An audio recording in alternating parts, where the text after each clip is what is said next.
ending out the edit options. We just got through all these different options for editing the mesh, but notice when you hold down shift, you got two objects on your scene and you hold down shift and you click on the second one, this list is going to get much smaller and it's going to add a couple things. Okay, so it's going to keep a couple of them. It's going to keep duplicate, it's going to keep transform, align, and create a pivot. And I think that is going to be it. So these top four right here are going to get kept. Okay, so let's go ahead and do that. So we have those top four. It adds one called combine and then all these Boolean ones. The Booleans are enough to go over. I'm going to cover those in the next video, but I just want to point out these other ones. We have duplicate, which if you have two objects selected, it doesn't function any different. These four objects don't really function any different. They're just slightly different. And technically the create pivot, I don't see any difference at all. But if you hit duplicate, it's going to duplicate both of those. So you can, instead of having to duplicate one at a time, you can select them both and hit duplicate. I'm going to delete those duplicates. Coming back, and normally when you just have two objects and you hold down shift, normally by default it brings up your edit menu. So if you want analysis, you have to specifically say you want it. And transform, similar thing. Let me take off the snapping.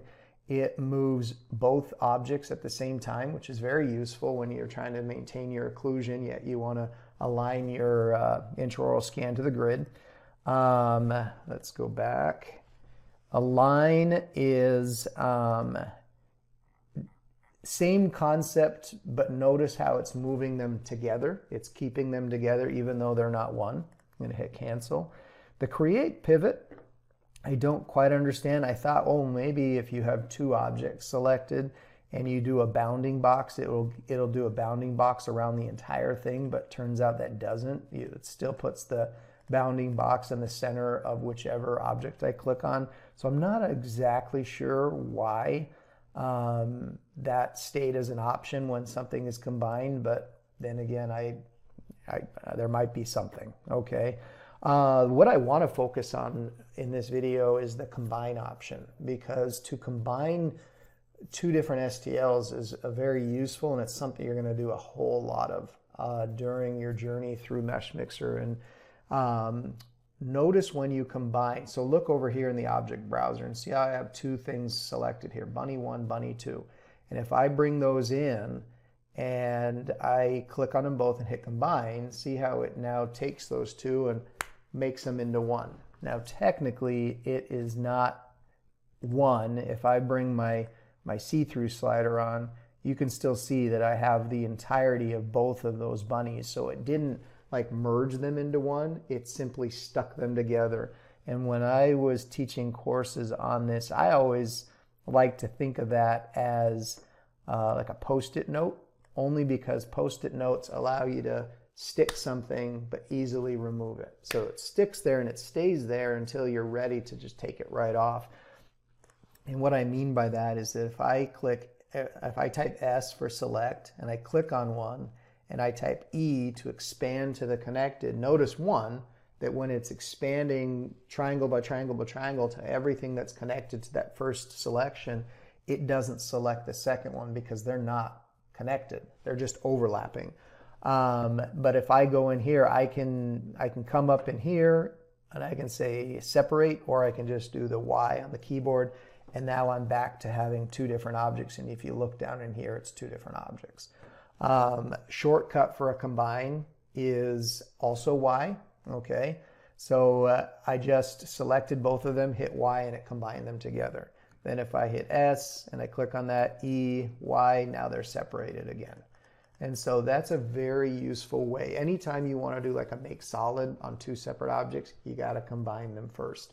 And sometimes when you bring stuff in, and I'm going to go into these just because I know that these are a bunch of combined objects, but sometimes when something comes into Meshmixer, especially if you started in a program like Blue Sky and you exported all the implants as a single STL file all at once, they're going to come in as combined STL files where they are technically separate objects. And to break them into different objects, there's a variety of things you can do. This one here, I could go and select these each individually and hit Y to separate them. Or, like we talked about, you can come in here where it says separate shells, and it breaks them all into different pieces. Okay, so now they're all individual STL files, as you can see in the object browser. But if I click on all of them, like so, and I combine, now they're going to all be back to how they were before. Okay. The other thing to note is that if I have these two objects selected, it gives me all of this plus the booleans. But if I click on another one, notice how everything else is still there, but the booleans drop off.